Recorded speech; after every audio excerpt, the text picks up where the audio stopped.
Hello विद्यार्थियों, स्वागत है आपका मेरे YouTube channel Raghav sir science में। आज हम कक्षा 10वीं विषय विज्ञान के अध्याय 11 मानव नेत्र एवं रंग बिरंगा संसार के महत्वपूर्ण ज्ञान आधारित प्रश्न को समझेंगे। आज का हमारा प्रश्न है, निकट दृष्टि दोष क्या है, कारण और निवारण के साथ चित्र भी बनाइए। तो हम यहाँ पर आपको पहले निकट दृष्टि दोष का उत्तर भी बताएंगे और निकट दृष्टि दोष के कारण को और उसके निवारण को सचित्र समझाएंगे।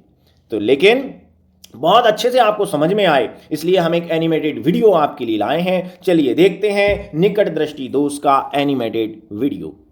निकट दृष्टि दोष। निकट दृष्टि दोष नाम भले इसका निकट दृष्टि दोष है, लेकिन इसमें हमें निकट की वस्तुएं साफ और स्पष्ट दिखाई देती हैं, लेकिन दूर स्थित वस्तुओं को हम नहीं देख पाते। तो जब मनुष्य को पास की वस्तुएं तो स्पष्ट दिखाई दें, लेकिन दूर की वस्तुएं स्पष्ट दिखाई नहीं दें, तो इस दृष्टि दोष को हम निकट दृष्टि दोष कहते हैं। तो कंफ्यूज नहीं होना, निकट दृष्टि दोष में निकट की वस्तुएं तो अच्छी दिखती हैं, दूर की नहीं दिखती, उल्टी बात है। ऐसा क्यों? लीजिए हम निकट दृष्टि दोष से बाधित नेत्र को देखेंगे, निकट दृष्टि दोष के कारणों को समझेंगे। यह हमारा नेत्र है और ये नेत्र के विभिन्न घटक हैं।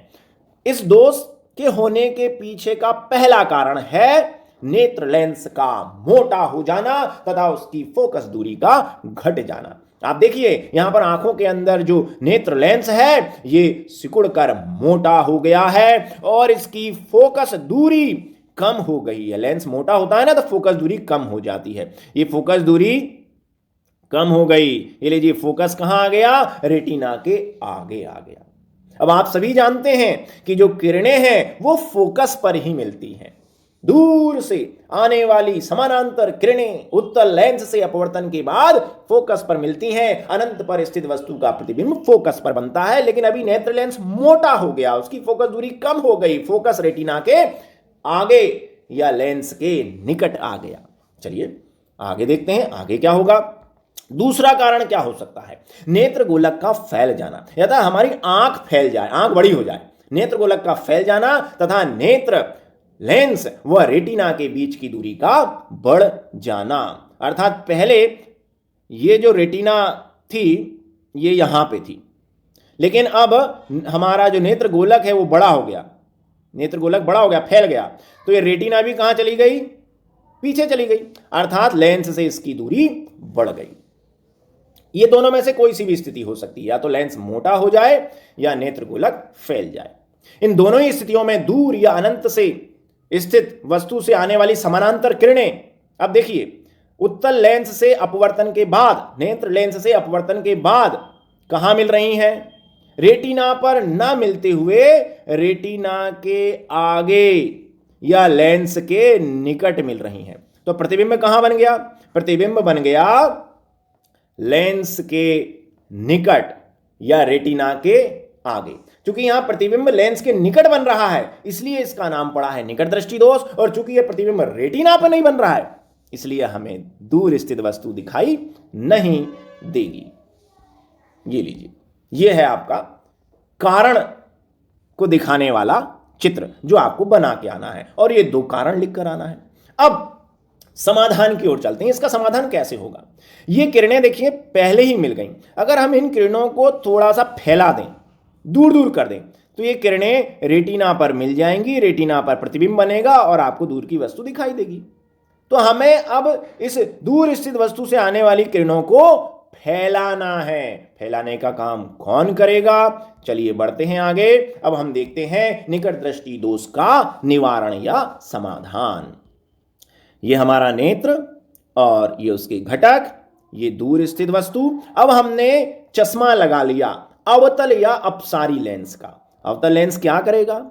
दूर स्थित वस्तु से आने वाली समानांतर किरणों को फैला देगा, क्योंकि अवतल लेंस अपसारी लेंस होता है। फैलने के कारण अब किरणें जो लेंस के निकट मिल रही थी वो रेटिना पर मिलेंगी, प्रतिबिंब रेटिना पर बनेगा, दूर की वस्तु आपको दिखाई देगी। तो उपयुक्त क्षमता का अवतल लेंस किरणों को फैलाकर वस्तु के प्रतिबिंब को वापस रेटिना पर ले आता है और इस दोष का संशोधन हो जाता है। तो यह चित्र भी आपको बनाकर आना है। तो हमारा उत्तर क्या हो गया इस प्रश्न का? इस प्रश्न का उत्तर हुआ सबसे पहले निकट दृष्टि दोष क्या है। तो जब मनुष्य को पास की वस्तु सो निकट की वस्तु तो स्पष्ट दिखे लेकिन दूर की वस्तु को वह न देख पाए तो उसे कहेंगे निकट दृष्टि दोष। कारण ये दो हैं, नेत्र लेंस का मोटा हो जाना या नेत्र गोलक का फैल जाना। और निवारण में हमें अवतल या अपसारी लेंस लगे चश्मों का उपयोग करना पड़ेगा। इतना लिखना है और ये दोनों चित्र आपको बनाकर आना है। अब ध्यान दीजिए, कभी कभी बच्चे भूल जाते हैं कि निकट दृष्टि दोष के निवारण के लिए हम किस लेंस का उपयोग करें। तो मैं आपको ट्रिक बताता हूं। निकट, इसमें 3 वर्ण हैं, न, का और टा, जबकि अवतल में अवतल, इसमें 4 वर्णीय लेटर हैं, आ, व, त और ला। तो 3 के संशोधन के लिए 4 का उपयोग होगा, अर्थात 3 के लिए 4। तो आपको याद आ जाएगा निकट में 3 और अवतल में 4। साथ ही साथ जब आप निकट बोलते हैं, निकट, टा का जब उच्चारण करते हैं तो टा में आ भी छुपा हुआ है। टा के साथ आ का उच्चारण हो रहा है तो आपको समझ में आ जाएगा निकट अ यानी अवतल। तो निकट दृष्टि दोष के लिए अवतल लेंस का उपयोग होगा। तो आप कभी नहीं भूलेंगे और ये उत्तर भी आपको याद रहेगा। उम्मीद है यह वीडियो आपको बहुत पसंद आया होगा। इसे अधिक से अधिक लाइक तथा शेयर कीजिए एवं ऐसे ही अन्य शिक्षास्प्रद वीडियो को देखने के लिए मेरे चैनल को सब्सक्राइब कीजिए। बहुत बहुत धन्यवाद।